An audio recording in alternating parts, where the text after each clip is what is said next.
Baik, kita lanjut ke materi kita yang keempat. Ini sebenarnya masih melanjutkan materi yang ketiga ya. Yang ketiga kemarin kita membahas masalah literatur review. Jadi yang berikutnya pun kita lanjut ya, masih ke masalah literatur review ya. Jadi memang untuk literatur review ini cukup banyak ya yang harus kita pahami selain melakukan review daripada paper-paper penelitian yang kemarin sudah kita coba untuk kita review ya. Dan kemarin Dan kemarin itu jangan lupa bahwa teman-teman mereview paper sesuai dengan topik ya yang teman-teman pahami di bidang informatika dalam rangka untuk membuat suatu penelitian gitu ya. Oke, nah lanjutan daripada itu ya dalam suatu penelitian itu biasanya saat kita mengerjakan penelitian itu ada yang namanya sitasi ya. Sitasi itu berarti kita memotret suatu hasil ya dari karya orang lain. Jadi sebelum kita gitu ya, ada orang lain juga yang sempat mempublikasikan karya ilmiahnya sebelum kita ya. Entah itu dari dalam negeri ataupun dari luar negeri. Nah, jika ada suatu statement ya dalam publikasi mereka dan menjadikan suatu landasan yang kuat ya, maka kita bisa mengutip ya dari apa yang sudah dituliskan sebelumnya dalam suatu karya ilmiah atau sitasi atau naskah ilmiah gitu ya. Jadi kita bisa melakukan kutipan ya. Nah, kutipan hal-hal yang bersifat ilmiah ini bisa kita letakkan dimanapun gitu ya. Baik itu nanti di skripsi, karena skripsi juga adalah merupakan suatu karya ilmiah gitu ya. Atau nanti kalau kita bikin kerja praktek ya, karena kerja praktek pun merupakan suatu karya ilmiah. Ataupun nanti di tugas akhir dalam bentuk yang lain, misalnya project atau membuat dalam suatu prototype gitu ya. Jadi itu juga adalah suatu karya ilmiah. Jadi kita bisa mengutip fakta-fakta itu. Ataupun kita juga bisa mengutip suatu fakta dari suatu karya ilmiah untuk kita gunakan dalam kehidupan kita sehari-hari. Gitu ya, itu juga bisa. Ya, misalnya kita akan berbicara masalah pengangguran misalnya ya di Indonesia itu seperti apa sih gitu ya. Kita nanti akan berbicara suatu tentang kemiskinan ya di Indonesia. Kemiskinan kita seperti apa sih? Nah, kita bisa mengutip suatu sumber laporan ilmiah yang kredibel, misalnya data gitu ya dari BPS memperlihatkan bahwa kemiskinan di Indonesia seperti ini misalnya. Nah, kita bisa gunakan juga kutipan-kutipan itu ya untuk kehidupan kita sehari-hari ya. Jadi tidak hanya untuk kita manfaatkan dalam suatu karya ilmiah ya. Nah, dalam menuliskan sitasi tentu ada gaya masing-masing ya dalam menulisnya.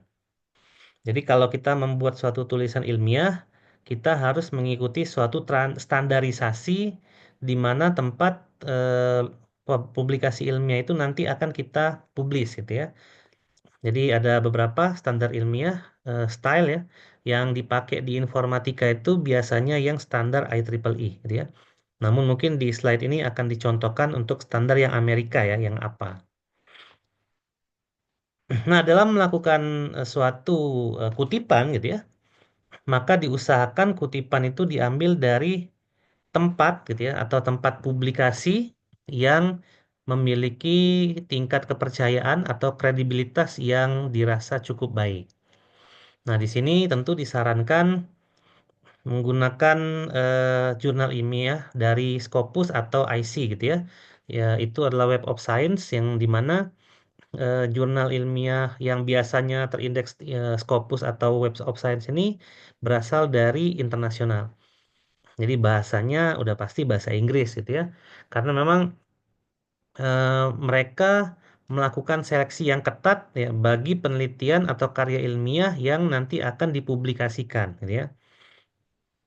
Nah, kalau di Indonesia boleh nggak? Boleh aja gitu ya.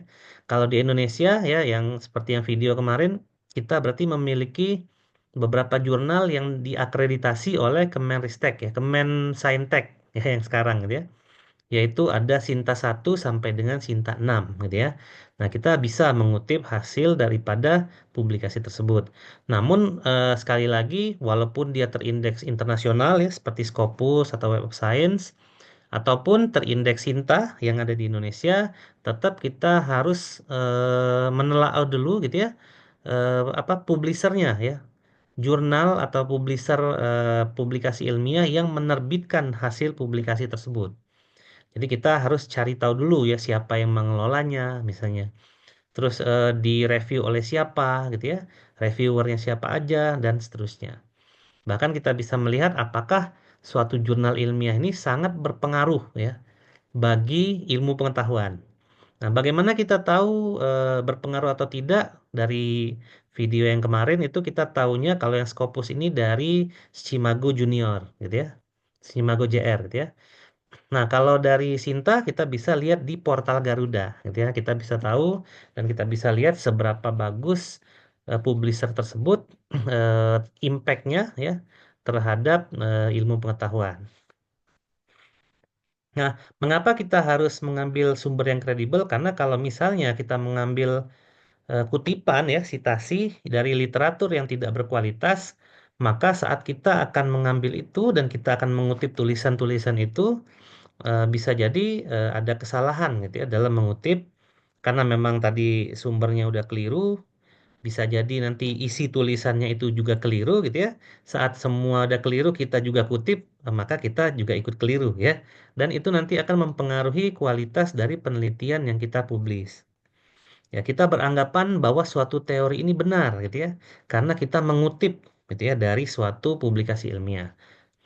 Lalu kita melakukan penelitian ya, ternyata hasil penelitian kita terlalu kontradiksi nih dengan teori yang kita kutip gitu ya.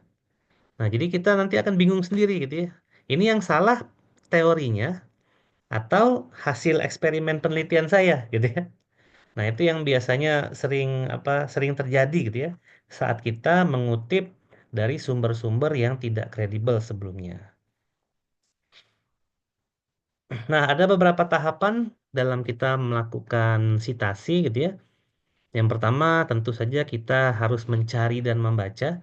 Jadi dalam meneliti, gitu ya, dalam meneliti itu sebenarnya kegiatan kita itu hampir setengahnya itu adalah membaca, gitu ya, membaca publikasi atau karya ilmiah yang sudah pernah ada sebelumnya dan nanti akan kita gunakan di publikasi atau karya ilmiah yang kita akan buat, gitu ya.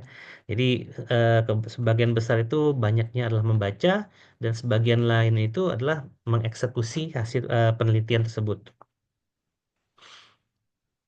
Nah, jadi yang pertama itu tahapannya tentu cari dan baca ya paper ilmiah yang berhubungan dengan masalah penelitian. Artinya kita punya problem gitu ya. Dan harus teman-teman ingat kalau masalah penelitian itu adalah masalah di bidang ilmu pengetahuan ya. Nah, karena kita di informatika dan kita juga lebih spesifik di data dan software engineering, maka masalah penelitian itu adalah di bidang DSE, gitu ya, di bidang data engineering atau di bidang software engineering, gitu ya. Ya, waktu itu mungkin udah sering juga diberikan contoh, gitu ya. Misalnya kita akan melakukan suatu penelitian terhadap suatu metode di data mining, misalnya. Ya, metodenya adalah extreme gradient boosting. Nah, gitu ya. Nah, kenapa kita menggunakan metode ini? Nah, itu yang kita harus cari tahu, gitu ya. Nah, misalnya metode ini kita terapkan di penyakit kanker, misalnya. Nah, kita yang akan kita fokuskan itu adalah terhadap metodenya, ya, bukan penyakit kankernya, gitu ya. Ya, sehingga nanti yang akan kita terus eksperimenkan itu adalah tentang informatikanya, gitu ya, bukan tentang penyakit kankernya, gitu ya. Jadi kita harus mencari referensi yang banyak tentang penerapan ekstrim gradient boosting ya, salah satu metode data mining berbasis pohon gitu ya, berbasis tree. Nah, itulah yang akan kita terus cari gitu ya, dan kita baca seperti apa perilakunya gitu ya, seperti apa penggunaannya. Ya, mungkin metode ini bagus digunakan saat datanya seperti apa, dan bisa jadi dia kurang bagus digunakan saat datanya itu dalam kondisi seperti apa dan lain-lain gitu ya. Nah, kemudian yang berikutnya kita bisa mengambil catatan dari apa yang kita baca. Nah, biasanya kalau kita membaca karya ilmiah ya, yang kita akan ambil citasinya itu adalah fakta gitu ya. Nah, posisi fakta dalam suatu karya ilmiah itu adalah pada hasil gitu ya. Misalnya, akurasi dari penggunaan metode ini pada penyakit kanker adalah 90%. Nah, itu yang biasanya kita pakai gitu ya. Terus tingkat kemiskinan di Indonesia itu menurut survei dari BPS adalah jumlah penduduk miskinnya 30,5%. Nah, itu adalah hasil gitu ya. Nah, maka itu yang kita akan kutip. Apabila kita ingin mengutip teori, maka biasanya kita kutip dari buku gitu ya. Karena di materi kemarin juga ada beberapa sumber karya ilmiah yang bisa kita kutip ya selain paper, yaitu buku ya, internet, website, lalu ada paper tentunya jurnal atau conference, dan karya ilmiah yang lain gitu ya. Nah, kemudian kita susun referensi dengan baik gitu ya. Dan kita akan melakukan citasi itu dengan mengutip kutipan dari isinya disertai dengan sumbernya ya. Jadi ada sumbernya, misalnya ada penelitian yang ditulis oleh siapa pada tahun berapa gitu ya. Nah, jadi ada sumber yang harus kita cantumkan di situ sesuai dengan aturan atau style dari penulisan yang akan kita gunakan nantinya gitu ya. Nah, itu adalah beberapa tahapan dalam mengambil citasi. Dan mengambil citasi itu tentunya harus ada di dalam lingkup penelitian yang kita lakukan gitu ya. Jadi kalau tadi penelitian kita adalah data mining, kemudian metode yang kita akan teliti itu adalah extreme gradient boosting misalnya, maka yang kita akan banyak baca itu adalah tentang extreme gradient boostingnya gitu ya. Nah, jadi seperti itu. Jadi yang area informatikanya yang akan paling banyak kita kaji gitu ya. Nah, apa saja, bagaimana saja cara mengutip itu sebenarnya ada empat ya. Jadi cara mengutip itu ada empat. Jadi mengutip ini bukan berarti kita langsung copy paste tulisan orang lalu kita klaim jadi milik kita, gitu ya. Bukan seperti itu, gitu ya. Jadi cara mengutip itu ada empat ya. Mensitasi itu ada empat. Yang pertama adalah quotation atau kutipan. Nah, kalau kutipan ini memang kata-kata yang diambil sama persis, tapi tidak banyak ya. Misalnya hanya satu kalimat, gitu ya. Jadi kata-katanya persis, tapi ada tanda kutipnya, gitu ya. Menurut eh, paper penelitian ditulis oleh Agus tahun 2011 misalnya, bahwa extreme gradient boosting dalam tanda kutip gitu ya menghasilkan akurasi 90% untuk masalah penyakit kanker misalnya gitu ya. Nah, jadi ada tanda kutip gitu ya untuk kutipan. Lalu yang kedua itu sitasi yang merupakan parafrase. Parafrase itu berarti sumbernya dari orang lain, tapi ditulis dengan gaya kita sendiri. Jadi kalau kita membaca suatu kata, suatu kalimat gitu ya, dengan kita menuliskan dengan kalimat kita sendiri, dia tidak mengubah makna. Jadi maknanya tetap sama, tapi isi tulisannya berbeda, itu namanya parafrase. Cuman tetap nanti sumber akan dicantumkan gitu ya. Kemudian yang ketiga, citasi itu dapat juga berupa ringkasan. Jadi kalau misalnya kita baca buku nih ya, bukunya tebal. Kemudian ada beberapa hal yang lebih dari satu tentunya yang akan kita ambil ya dari tulisan itu. Nah, kemudian kita ringkas gitu ya. Kita ringkas, kita bikin resume gitu ya. Dari yang tadinya 10 paragraf, kita resume menjadi satu paragraf. Nah, itu namanya ringkasan. Tentu tetap mengikuti aturan dari citasi. Berarti kita tetap harus mencantumkan sumber dari ringkasan yang kita tulis tersebut, gitu ya. Dan yang keempat itu adalah evaluasi. Nah, evaluasi ini adalah bentuknya komentar biasanya. Jadi misalnya ada statement dalam suatu tulisan ilmiah orang lain, kemudian kita bisa komentari ya tulisan hasil itu, baik itu mengomentari secara setuju atau tidak, ditambah dengan alasannya, gitu ya. Namun ini memang agak sulit ya untuk evaluasi, karena kalau kita ingin membantah suatu pernyataan orang lain dalam bentuk karya ilmiah, maka kita harus juga membantah itu dengan cara ilmiah, gitu ya. Berarti kita harus menuliskan karya ilmiah juga, gitu ya. Lalu kita akan membantah hasil yang sudah dituliskan oleh peneliti sebelumnya. Nah, gitu. Memang agak sulit kalau evaluasi gitu ya. Biasanya sih yang banyak menjadi sitasi untuk sarjana ya, itu adalah nomor satu, nomor dua, dan nomor tiga untuk sarjana. Kalau evaluasi ini biasanya untuk S1, S2, atau S3 ya, untuk mengevaluasi suatu ilmu pengetahuan yang sesuai dengan apa yang ditulis gitu ya oleh orang tersebut. Nah, ini menurut Best Encon tahun 1998 gitu ya. Nah, kalau kita mau melakukan sitasi, ada beberapa aturan juga, gitu ya.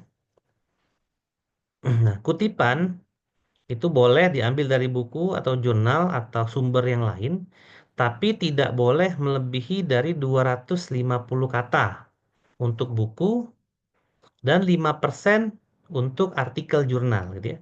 Biasanya kan artikel jurnal itu minimal banget itu ada di 6 lembar ya. Maksimal mungkin bisa di 20 atau 25 lembar halaman ya. Biasanya kurang lebih ya itu menggunakan standar A4. Nah, kalau kita akan mengutip ya dari jurnal itu biasanya 5%. 5% tulisan. 5% ini kalau misalnya pun papernya ya paper mungkin kalian sudah tahu juga ya karena kemarin diminta untuk mereview itu kurang lebih satu kalimat atau dua kalimat ya, kurang lebih gitu ya. Tapi kalau buku kita kan bisa mengambil resume tadi ya dari buku, misalnya ada 10 paragraf. Nah, kita jadikan satu paragraf, namun satu paragraf itu tidak melebihi dari 250 kata. Ini aturan standar ya dari apa ya, American Psychological Association. Kemudian jangan lupa apapun jenis citasi yang kalian tadi pakai gitu ya, selalu untuk menyebutkan sumber dari mana kutipan, parafrase, atau ringkasan, atau evaluasi diperoleh. Jadi ada sumbernya. Ya, jadi judul papernya apa, judul karya ilmiahnya apa, kemudian ditulis oleh siapa, tahun berapa, dipublikasikan oleh siapa, pada halaman berapa, dan lain-lain gitu ya. Nah, kita harus menyebutkan sumber. Nah, sumber itu kalau dalam karya ilmiah, contohnya tugas akhir, itu biasanya ada di referensi gitu ya. Misalnya referensi nomor satu gitu ya. Nah, begitu kita mengutip maka tinggal taruh aja kalau IEEE itu dalam kurung siku ya satu gitu ya. Berarti kutipan ini berasal dari sumber nomor satu gitu ya. Nah, biasanya kalau mensitasi itu berupa tulisan gitu ya. Tapi kalau gambar ya grafik dan lain-lain itu kita harus memerlukan izin dari pembuatnya. Jadi kalau ada buku nih, ya di dalam buku itu kan suka ada gambar. Nah, gambarnya mau kita pakai nih dalam tulisan kita. Nah, kita nggak boleh langsung comot, tapi harus ada izin dari penulisnya, gitu ya. Kalaupun tidak ada, kita juga bisa mencari gambar dalam bentuk open source, ya di internet misalnya, karena ada beberapa artikel tuh yang gambarnya itu open source, gitu ya. Atau kita bisa modifikasi gambar tersebut sesuai dengan preferensi kita tanpa mengubah maknanya gitu ya. Nah, gitu ya. Jadi kita ubah gitu ya. Kita ubah menggunakan simbol yang berbeda gitu ya. Kita ubah menggunakan notasi yang sedikit berbeda, gaya yang sedikit berbeda, namun tidak mengubah makna daripada gambar tersebut. Itu ya kurang lebih gitu ya untuk masalah grafik ya atau gambar. Nah, jadi kalau kita mau tadi ya mengutip ya udah saya mention juga bahwa bukan berarti kita mengcopy paste paragraf gitu ya. Jadi mengutip itu bukan copy paste gitu ya. Tapi mengutip itu benar-benar dari suatu hasil karya ilmiah di mana hasil itu adalah berupa fakta tentunya ya. Jadi kalau karya ilmiah ada hasilnya, maka hasil itu fakta gitu ya. Tadi contohnya tadi apa? Kemiskinan di Indonesia berjumlah 30,1% dari penduduk aktif. Nah, itu tuh fakta. Atau tadi ya, penggunaan metode extreme gradient boosting untuk penyakit kanker itu adalah 90% akurasinya. Nah, itu adalah fakta. Jadi yang kita kutip itu adalah fakta, gitu ya. Jadi bukan copy paste, gitu ya. Sekalipun kutipan yang dimaksud itu adalah yang ini, yang question ya, quotation, memang kata-katanya sama persis, tapi ada tanda kutipnya ya. Dan itu tidak satu paragraf gitu ya. Itu biasanya cuma satu kalimat atau dua kalimat ya, tidak banyak. Nah, yang kita kutip itu hanya hal-hal yang penting saja. Ya, misalnya tadi fakta yang saya sebutkan adalah hasil penelitian misalnya. Ya, hasil penelitian itu adalah fakta yang kalau mau kita bantah, kita harus bantah dengan cara yang ilmiah juga ya. Itu adalah apa? Hasil penelitian. Kemudian kalau dari buku bisa jadi itu teori gitu ya. Basis data adalah nah itu ya. Menurut eh, menurut Agus tahun 2015 basis data adalah nah itu berarti kita mengutip teori gitu ya. Atau kita mengutip suatu data ya, suatu data yang bersumber dari internet misalnya gitu ya, dari Kaggle misalnya atau dari open data source atau dari manapun itu kita bisa kutip ya, atau dari tulisan ilmiah juga kalau dia melampirkan datanya kita bisa kutip. Kemudian bisa jadi kita mengutip suatu model gitu ya, suatu model rancangan, suatu definisi dan lain-lain dalam suatu publikasi ilmiah. Jadi yang dikutip tuh hanya untuk hal pentingnya saja ya, bukan mengutip keseluruhan dari suatu karya ilmiah gitu ya. Nah, kalau misalnya ada suatu tulisan yang kita buat atau ada suatu statement yang kita buat tanpa merujuk pada suatu sumber, maka dianggap tulisan itu adalah karya kita sendiri, gitu ya. Jadi kalau misalnya kita berstatement, kita membuat suatu kalimat, misalnya, nah lalu kalimat itu tidak ada referensinya, ya tidak diacu kemana-mana, maka orang akan menganggap kalimat itu adalah bikinan kita. Nah, sehingga kalau kalimat itu adalah bikinan kita sendiri, kita harus bisa mempertanggungjawabkan itu, gitu ya. Ya, contoh aja tadi ini ya. Misalnya di sini jenis citation, saya ngutip nih ada Bis and Con tahun 1998. Berarti ini itu bukan omongan saya gitu ya, tapi omongannya ini gitu ya. Kemudian ada ini aturan citation menurut American Psychological Association. Berarti ini itu omongannya mereka ya, bukan omongan saya gitu ya. Tetapi ada beberapa hal yang ini ya, kalau ini tidak ada referensi ini berarti adalah tulisan karya sendiri. Tapi kalau ngajar ini sebenarnya nggak mungkin karya saya sendiri ya. Saya kan tetap menggunakan referensi dalam menulis ini. Jadi ini tuh bisa merupakan kesimpulan ya dari apa yang sudah saya baca di buku, di publikasi ilmiah dan seterusnya. Gitu ya. Tapi kalau kita ini kan penggunaannya penggunaan internal ya, penggunaan mengajar. Nah, biasanya tidak sedetail itu saya menyantumkan apa referensi. Namun kalau tujuannya global gitu ya, yang untuk dipublis ke seluruh dunia secara online, misalnya dipublikasinya setiap orang bisa akses baik dari dalam maupun luar negeri. Nah, itu mungkin ini harus saya tuliskan referensinya juga gitu ya. Jadi referensi itu kalau udah levelnya global itu biasanya strict. Strict itu mengikat sifatnya. Kalau seperti ini karena penggunaan untuk mengajar saja, ya beberapa slide mungkin tidak ada juga gitu ya citasinya. Namun kalau teman-teman ingin melihat apa saja yang sudah saya baca dan saya simpulkan dalam slide, itu teman-teman bisa lihat di pertemuan pertama gitu ya. Ada beberapa materi, buku, dan macam-macam ya yang menjadi referensi saya dalam menulis atau membuat materi di mata kuliah ini, gitu ya. Nah, kalau kita membuat suatu karya ilmiah yang tadi akan dipublikasikan gitu ya di luar, contohnya nanti tugas akhir gitu ya. Kalau teman-teman tugas akhir kan nanti hasil penelitiannya kan dipublikasikan ya keluar. Nanti akan ada submit paper gitu ya ke dalam suatu jurnal. Nah, maka penggunaan kutipan ini sifatnya mengikat ya, strict. Nah, kalau kita mengutip suatu tulisan dalam suatu karya ilmiah yang kita buat gitu ya. Jadi ini konteksnya yang kita buat, maka daftar karya ilmiah itu bukan daftar yang kita baca. Jadi yang kita baca dan yang kita buat itu bisa jadi berbeda. Nah, kemarin itu kan teman-teman sudah diminta untuk membaca 5 artikel ilmiah yang technical paper gitu ya, lalu satu artikel ilmiah yang merupakan survei paper.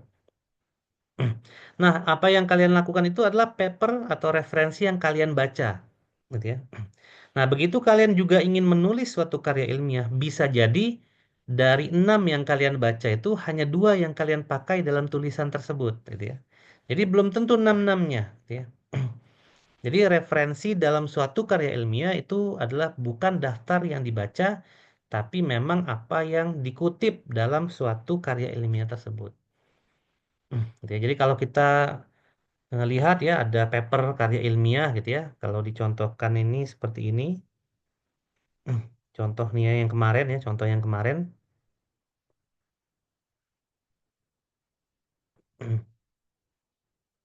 Nah, ini contoh yang kemarin ya. Nah, ini paper yang saya jadikan contoh kemarin.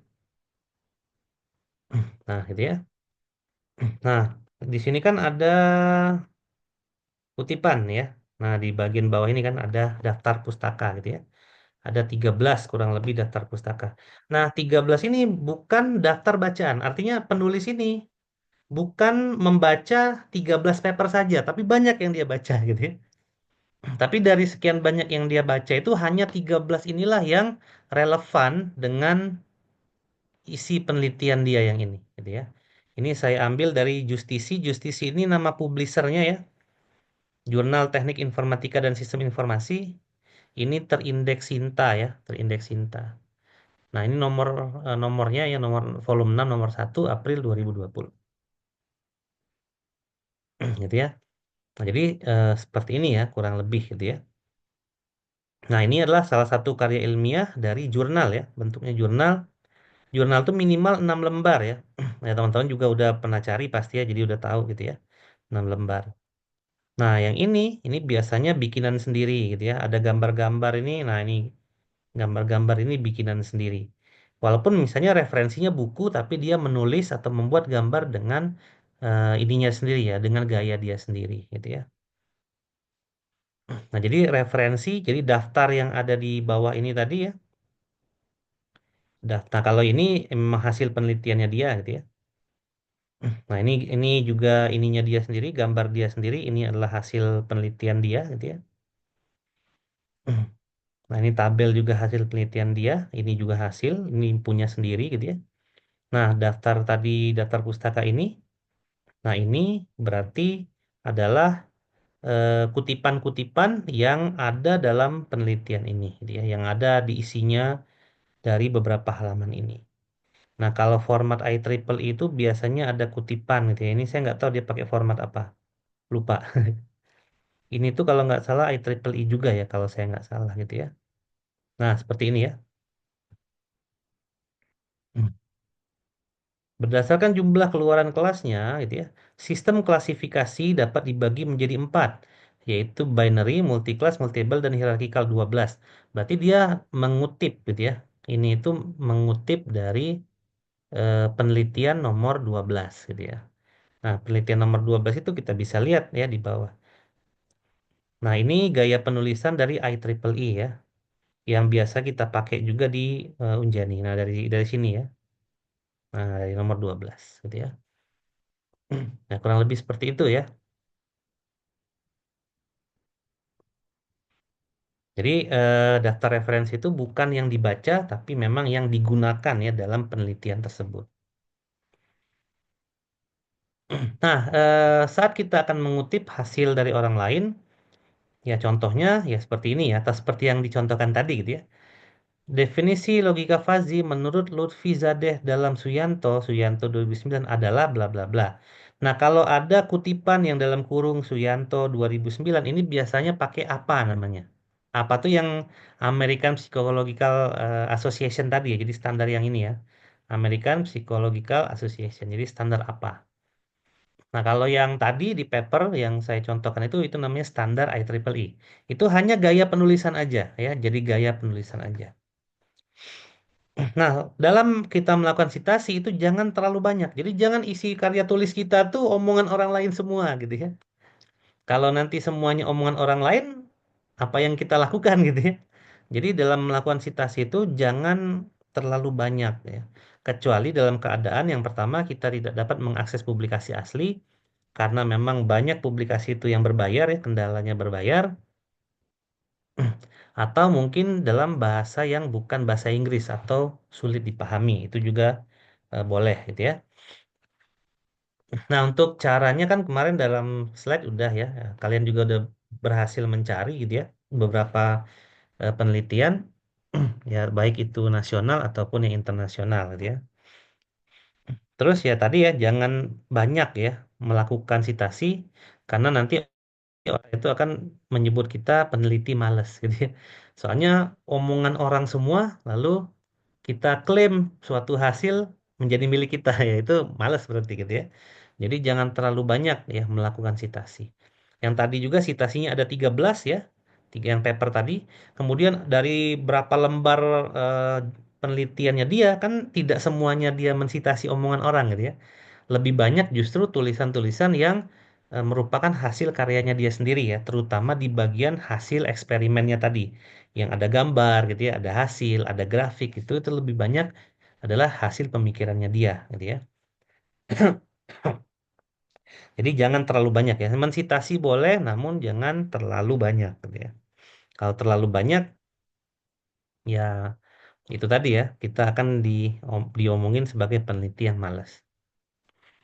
Nah ini ya standar penulisan ya. Jadi tadi itu apa? American Psychological Association, ada Harvard ya, ada Concover, lalu ada IEEE dan ada ISO. Nah, yang biasa kita pakai itu adalah yang IEEE biasanya, gitu ya. Nah, kalau dari slide ini saya contohkan yang versi American Psychological Association karena memang beberapa referensi yang saya ambil itu referensi banyak menggunakan yang stylenya ini, gitu ya. Nah, kalau citation apa itu dia cara mensitasinya begini, gitu ya. Misalnya kalau tadi IEEE ya, itu beda lagi. Kalau apa itu seperti ini. Jadi ada dalam kurung Wahono 2007. Wahono ini berarti penulisnya 2007 itu berarti tahun publikasinya gitu ya. Kalau satu penulis dia begini, kalau dua penulis begini, kalau lebih dari enam penulis biasanya pakai et al gitu ya. Et al 2003 misalnya. Gitu ya. Nah, atau bisa juga seperti ini gitu ya. Penelitian yang dilakukan oleh Wahono menunjukkan bahwa model motivasi komunitas efektif terhadap implementasi e-learning publik dalam kurung 2007. Ini juga bisa. Ya, penelitian yang dilakukan oleh Wahono and Far ini kan merujuk pada yang ini ya. Nah, menunjukkan bahwa model komunikasi multi-agent system mengacu pada konsep game teori 2003. Ini juga bisa, gitu ya. Jadi Wahono ini penulisnya di dalam kurung 2007 ini adalah tahun terbitnya. Jadi formatnya seperti ini. Atau formatnya seperti ini. Teksnya sama nama, keluarga penulis dan tahun terbit. Jadi yang ditulis itu adalah nama keluarga karena ini standar Amerika gitu ya. Jadi ada nama keluarga. Kalau orang Amerika tuh nama keluarga itu di belakang biasanya gitu ya. Jadi nama belakangnya. Jadi kalau saya misalnya Fajri Rahmat Umbara, berarti kalau saya ikut American Style, berarti Umbara 2025 misalnya gitu ya. Bukan Fajri 2025 ya, tapi Umbara 2025 karena memang nama keluarganya ya yang dituliskan di sini. Nah, kalau kita tulis di daftar referensi ya seperti tadi, maka cara menulisnya seperti ini gitu ya untuk yang apa ya. Jadi Wahono, RS. Jadi namanya tuh RS Wahono sebenarnya karena stylenya apa. Jadi Wahononya di depan gitu ya. 2007 Agustus. Ini judul publikasi ilmiahnya Sistem e-learning berbasis model motivasi komunitas, Jurnal Teknodik ini adalah tempat publikasinya seperti yang paper tadi dari Justisi gitu ya. Ini nomornya, ini volumenya, ini halamannya ya. PP itu paper page ya, lembar keberapa. Jadi halaman 60 sampai 80 gitu ya. Nah, ini kalau penulisnya dua gitu ya. Cognitive Decision Maker Issue for Software Agent. Ya, keluar Journal of Brain and Mind. Ini nama ininya, nama publishernya. Volume 4 nomor 2 ini volumenya. Jadi ada kayak majalahnya. Majalahnya berarti volume 4 nomor kedua. Volume ini biasanya merujuk pada terbitan gitu ya. Nomor ini lebih ke terbitan tahun ya. Jadi kalau misalnya satu tahun menerbitkan dua paper, biasanya nomor 4, volume 4 nomor satu dan volume 4 nomor 2 biasanya. Menerbitkan dua jurnal. Kalau menerbitkan tiga jurnal, maka akan ada volume 4 nomor satu, volume 4 nomor 2 dan volume 4 nomor 3. Nanti tahun depannya berarti ada tiga lagi, misalnya berarti nanti akan ada volume 5 nomor satu, volume 5 nomor 2 dan volume 5 nomor 3 gitu ya. Jadi volume ini mengacu pada tahun, gitu ya. Nomor itu mengacu pada terbitan di tahun itu, gitu ya. Nah, PP adalah paper page, halaman gitu ya. Halaman 239 sampai 252 gitu ya. Ini kan 6 halaman cuman ya.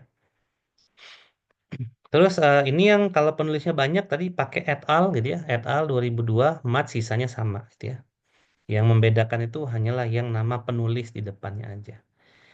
Jadi kalau saya punya referensi ini, saya mau mengutip ini, nah dengan dua cara, bisa dengan mengutip cara seperti ini atau mengutip dengan cara seperti ini. Seperti yang tadi ya, seperti yang dicontohkan tadi. Nah, kalau buku begini gitu ya. Kalau mengutip dari buku, Wahono RS 2004, ini penulisnya, ini tahunnya. Cepat Mahir Bahasa Si, ini apa judulnya? Jakarta, tempat publikasinya Alex Media Komputindo itu adalah publishernya, gitu ya. Kemudian ada Wahono RS, RS ini Romi Satrio Wahono, gitu ya. Ini biasanya yang banyak menulis buku dan banyak yang memang menjadi panutan lah ya di bidang salah satu peneliti yang menjadi panutan ya di dunia informatika kita gitu ya. Oke, nah ini kalau citasi dari tesis atau disertasi, biasanya kalau tesis atau disertasi ini ada di perpustakaan kampus gitu ya, kita bisa kutip juga caranya seperti ini. Lalu kalau ada artikel di internet, tapi ingat kalau artikel di internet itu harus dari sumber yang kredibel gitu ya. Nah, itu dengan cara seperti ini gitu ya. Wahono RS 2008 pengembangan konten di era web 2 diambil pada gitu ya 5 Mei 2008 dari sebutkan referensinya seperti ini gitu ya. Sebutkan halamannya gitu ya. Oke, nah jadi begitu ya. Itu adalah beberapa teknik penulisan sitasi menggunakan style yang nomor satu ya. Nah, kalau yang lainnya silakan teman-teman cari tahu sendiri. Namun yang IEEE nanti akan kita coba bahas juga gitu ya karena memang ini merupakan style yang dipakai di kita ya di informatika kita untuk karya ilmiah. Apapun karya ilmiahnya termasuk yang kalian pasti alami itu adalah di kerja praktek dan tugas akhir gitu ya. Jadi kita akan menggunakan style yang ini satu. Oke, nah bagaimana cara mengelola citation itu biasanya kita menggunakan Mendeley ya. Nanti di KP dan di TA teman-teman akan menggunakan Mendeley. Saya rasa untuk Mendeley sudah pernah teman-teman coba ya di mata kuliah Aplikom ya semester 1 ya kalau nggak salah nih gitu ya. Jadi bisa kalian download aplikasinya lalu bikin account di Mendeley gitu ya.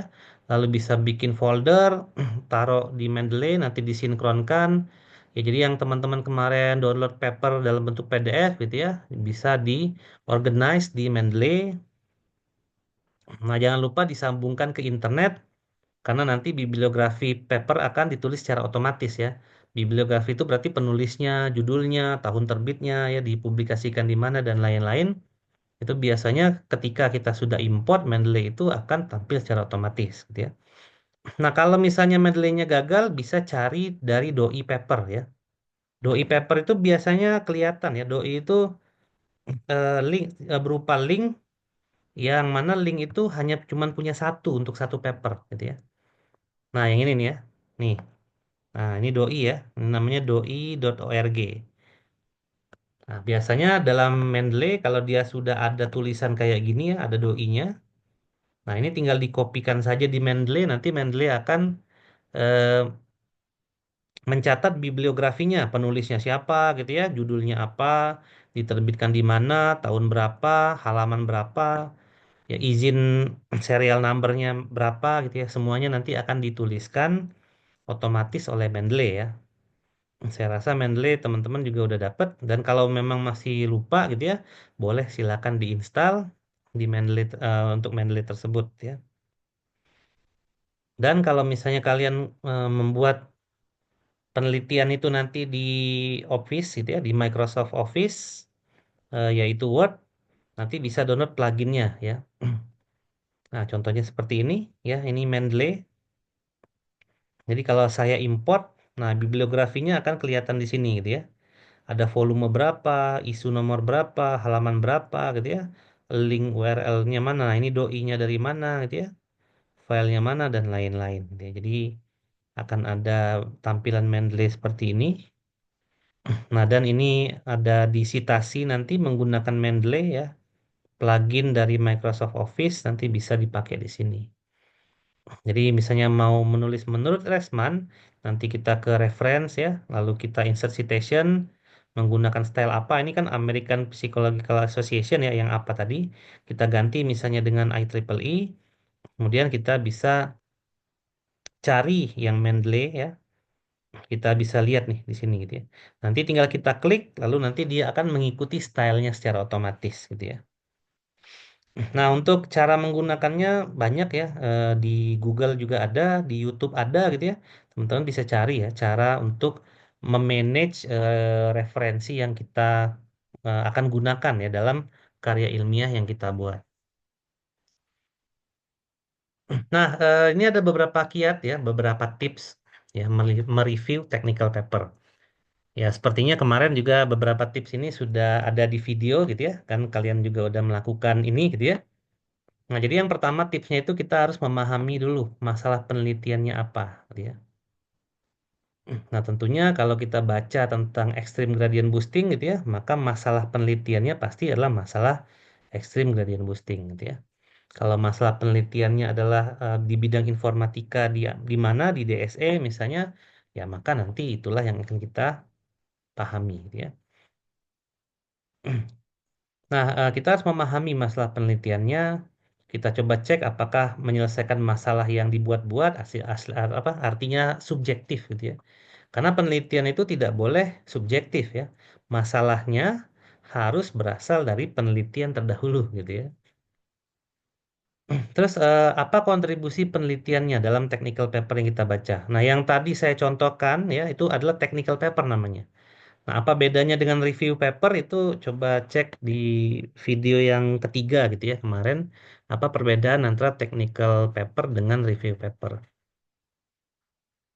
Nah, lihat kontribusinya dalam ilmu pengetahuan di bidang informatika khususnya gitu ya. Apakah hanya mengulang yang sudah ada gitu ya? Apakah ada sesuatu perbedaan yang besar atau apa saja literatur yang lain yang ternyata pas kita baca kayaknya literatur ini ada hubungannya deh dengan penelitian ini gitu ya. Kemudian validitas kontribusi, gitu ya. Apakah metode atau teorinya itu sudah benar? Jadi kalau tadi misalnya ada kutipan Agus 2015 menyatakan bahwa akurasi dari metode extreme gradient boosting terhadap kanker adalah 90% misalnya. Nah, apakah 90% itu benar gitu ya? Atau tadi misalnya dari data BPS. Data BPS menunjukkan bahwa tingkat kemiskinan di Indonesia mencapai 30,1% misalnya. Nah, 30,1% itu benar apa enggak gitu ya? Jadi validitasnya kita bisa cari tahu dulu gitu ya. Ada nggak kesalahan dalam pembuktiannya? Maksudnya dalam dia meneliti itu ada kesalahan nggak dalam dia meneliti? Jangan-jangan dia memanipulasi gitu ya hasilnya. Karena penelitian itu kan dalam bentuk tulisan gitu ya. Bisa jadi hasilnya dimanipulasi. Ya kita masak Indomie aja bisa kita manipulasi gitu ya. Kita ngakunya ini masakan kita ternyata yang bikin orang lain gitu ya. Itu bisa merupakan manipulasi ya. Terus ada yang aneh nggak ya dalam penelitian itu? Nah, untuk bisa mengetahui ada yang aneh atau tidak ya terbukti benar atau tidak, berarti kita memang harus menyelam di ilmu itu gitu ya, di bidang keilmuan itu. Jadi kalau kemarin itu kan beberapa tips dari saya dalam menentukan topik penelitian itu adalah dari mata kuliah kan. Kalian itu sukanya mata kuliah apa? Misalnya, Pak, saya suka data mining. Maka kita harus paham data mining itu teorinya gitu ya, macam-macamnya, tujuan, sejarahnya dan lain-lain. Atau Pak, saya itu sukanya AI. Berarti pahamin AI ya dari metodenya, sejarahnya, teorinya dan seterusnya. Atau misalnya Pak, saya sukanya interaksi manusia komputer gitu ya. Nah, kita pahami itu gitu ya. Jadi secara teori kita pahami dulu sehingga nanti kita bisa melihat apakah hasilnya itu bisa benar, ada faktor yang aneh atau tidak gitu ya. Terus misalnya dia membandingkan itu apakah pembandingannya realistis atau tidak. Yang dibandingkan itu jeruk dengan jeruk atau jeruk dengan apel gitu ya. Kalau jeruk dengan jeruk yang dibandingkan itu sepadan, itu boleh gitu ya. Tapi kalau yang dibandingkan jeruk dengan apel ya itu berarti beda banget ya. Jadi tidak bisa membedakan, tidak bisa membandingkan sesuatu yang sangat berbeda karena udah jelas berbeda gitu ya.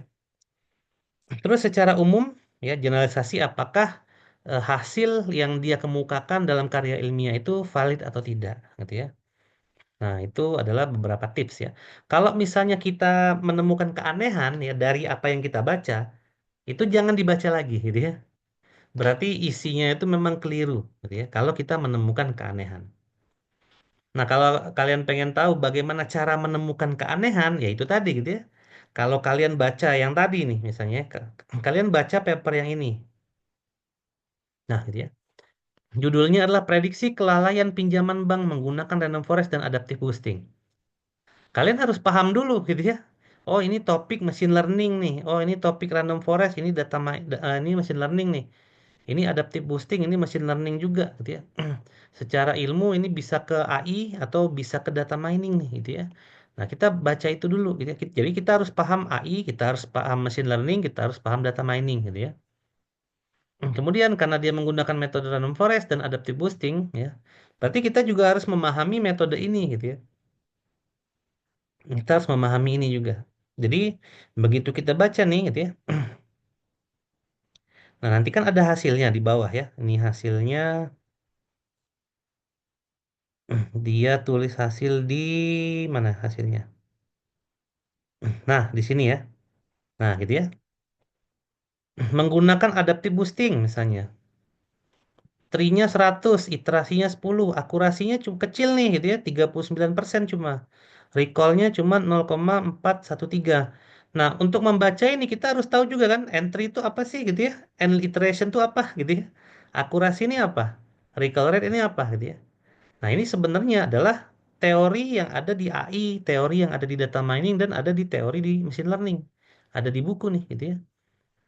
Nah, di sini kita lihat entry-nya 100, iterasi 100, ternyata akurasinya meningkat ya. Jadi 89,7105%. Nah, ini apa nih maksudnya? Kemudian di sini dilakukan undersampling kata dia gitu ya. Model RF plus ada bus, DNN ini apa lagi gitu ya. Nah, ini berarti kita harus memahami gitu ya. Nah, tabel ini kita paham nggak cara baca hasilnya gitu ya. Terus dia bilang di sini ada false positif, apa nih false positif gitu ya. Terus ada false negatif, ini apa lagi gitu ya. Terus gambar 11 itu adalah confusion metric, ini apa lagi gitu ya. Nah, kalau kita tidak paham gitu ya, itu akan susah. Kalau kita ini kan topik penelitiannya karya ilmiah data mining ya, atau artificial intelligence atau machine learning. Maka kalau kita tidak memahami dasar keilmuannya, nah kita akan susah nih baca paper ini ya. Dan saya rasa kalian juga udah mencoba gitu ya dalam membaca suatu karya ilmiah. Terus kita rangkum karya ilmiahnya, mungkin ada beberapa istilah yang kalian nggak paham gitu ya. Karena memang untuk memahami itu kita harus paham dasar-dasar teorinya gitu ya. Nah, terus ada ini gitu ya, ada perbandingan model ya, menggunakan kurva ini ya, kurva apa? Ini kurva ROC gitu ya. Nah, ini ya gimana nih cara bacanya? Nah, ini kesimpulan. Nah, ini ya. Nah, kita bisa mengutip ini ya. Menurut penulis ini, maka nah gitu ya. Penggunaan adaptive boost random forest itu ternyata akurasinya lebih rendah daripada metode lain yang diuji. Nah, metode lain itu yang mana sih? Ya, itu tadi gitu ya. Metode RF, ini RF itu random forest ya, RF plus ada boost dan DNN ya. Nah, ini metode yang ada di machine learning ya. Jadi kita bisa mengutip nih ya. Jadi ini isi kesimpulan, ini bisa kita kutip gitu ya. Nah, jadi memang itu adalah beberapa tips ya untuk membaca technical paper ya. Jadi itu technical paper namanya. Dan saya rasa kalian juga sudah mencoba membaca technical paper dan memang harus menguasai dasar dari teori keilmuannya. Oke, ini udah. Terus ada juga beberapa kiat untuk mereview survei paper ya. Survei paper itu biasanya paper atau penelitian yang berupa kesimpulan. Nah, dalam survei paper tuh biasanya ada yang namanya research question. Ada yang namanya pertanyaan riset gitu ya. Pertanyaan penelitian. Dan biasanya tertulis secara eksplisit. Eksplisit itu berarti tertulis langsung ya di papernya tuh ada research question gitu ya. Dan ada jawabannya. Nah, jawabannya tuh ada di bagian akhir biasanya, di halaman belakang. Nah, coba lihat nanti dari research question itu, coba kita lihat tentang best method atau best algorithm. Karena biasanya akan ada tentang state of the art method. Artinya akan ada beberapa metode yang nanti akan dicoba gitu ya, dan dicobanya itu banyak biasanya. Dan dia akan melihat dari metode-metode itu mana yang hasil yang paling baik gitu ya. Kemudian dalam survei paper itu biasanya adalah ada tulisan challenge ya, research challenge, tantangan riset ya. Jadi kalau kita ingin meriset di area itu tantangannya apa? Nah, ini.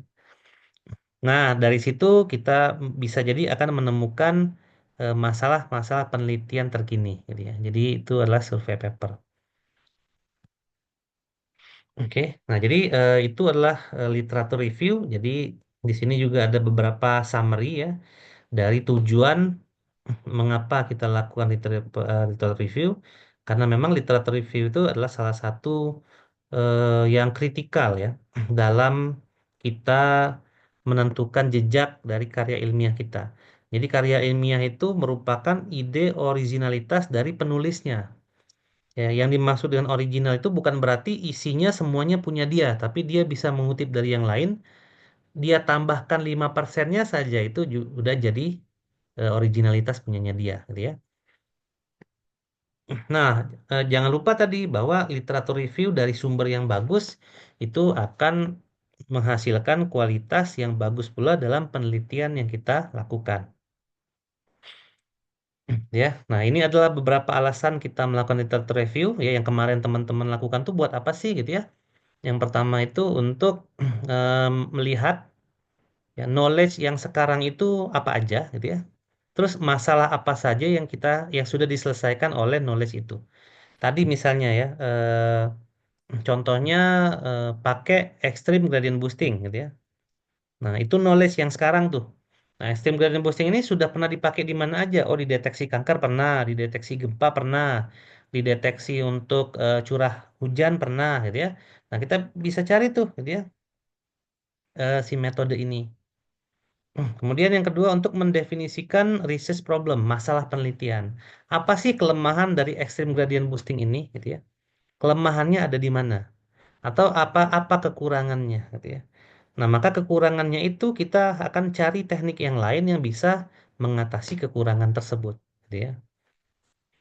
Lalu yang berikutnya untuk mengidentifikasi significance of research. Jadi untuk menghasilkan karya ilmiah yang bagus gitu ya, yang kontribusinya cukup bagus ya untuk kita publikasikan, maka kita perlu membuat literatur review yang bagus. Artinya kita akan mencari celah. Orang lain sudah melakukan itu, misalnya orang lain sudah melakukan A, sudah melakukan B, melakukan C, D, dan seterusnya. Nah, kita akan cari celah gitu ya. Oh, ternyata A dan B ini ada celahnya nih. Jadi saya akan melakukan A1 misalnya. Oh, ternyata A1 pernah dilakukan orang lain, maka saya melakukan A1.1 misalnya gitu ya. Atau karena A1 itu udah banyak penelitiannya, saya ke A2 misalnya, celah antara A dan B. Misalnya B dengan C itu ada celahnya, maka ada B1, B1.1, dan seterusnya gitu ya. Nah, dengan banyak kita membaca gitu ya dan dengan menggunakan literatur review yang bagus, maka kita akan mencari kita itu nanti kontribusinya ada di sebelah mana gitu ya, di antara orang-orang yang sudah menuliskan karya ilmiah. Nah, dan yang terakhir itu adalah untuk mendefinisikan pertanyaan riset gitu ya. Research question. Ya, itu research question itu apa? Ya, cek aja di video yang sebelumnya gitu ya. Nah, biasanya literatur review ini kalau di proposal itu ada di bagian akhir, kalau di skripsi itu nanti akan ada di bagian landasan teori atau literatur review ya di bab 2 biasanya. Jadi biasanya literatur review ini kita susun di bab 2. Biasanya terdiri dari 3 macam, ada tinjauan studi. Ini tinjauan studi itu berarti tentang penelitian yang terhubung erat dengan penelitian kita, gitu ya. Ada dari tinjauan pustaka, teori yang ada di abstrak atau di dalam teori-teori yang kita pakai, dan ada kerangka pemikiran. Nah, ini biasanya kayak metode penelitian. Jadi langkah pertama apa, langkah kedua apa, langkah ketiga apa ya, itu yang kita akan tulis di dalam bab 2 biasanya. Nah, ini untuk lebih detail mungkin itu nanti akan di tugas akhir 2 ya detailnya.